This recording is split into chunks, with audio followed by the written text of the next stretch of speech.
Assalomu alaykum, ahli YouTube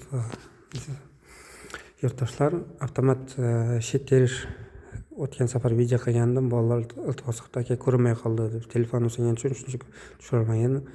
Avtomat terishda birinchi kirishga qo'yiladi duxpolosный avtomat. Undan keyin relay напряжение. Undan keyin qo'yiladigan narsa OZO bo'ladi. OZO gruppalarga bo'linadi. Masalan, bu ikkinchi etajdagi bolaga aytib o'tmaymiz. Hozir masalan birinchi etaj mana освещениyaning OZOsi, rozetka OZO. Bu masalan bitta gruppa rozet, ikkita gruppa rozetga, uchinchisi освещение gruppa. Har bittasiga masalan boshiga nimasiga qarab turib, ehtiyojga qarab turib qo'yiladi. Masalan 25 amper освещениyaga yetib ortadi. Masalan bo'lsa 40 milliamper masalan bu tokka. Chunki undan past qo'yib qo'ysangiz, o'zi tarsillab tashlab yuboradi. Bu eng yaxshi qo'yilgisi 40 qo'yiladi hammasi. 40 5 ta 6 ta avtomat qo'yib qo'yaverasiz.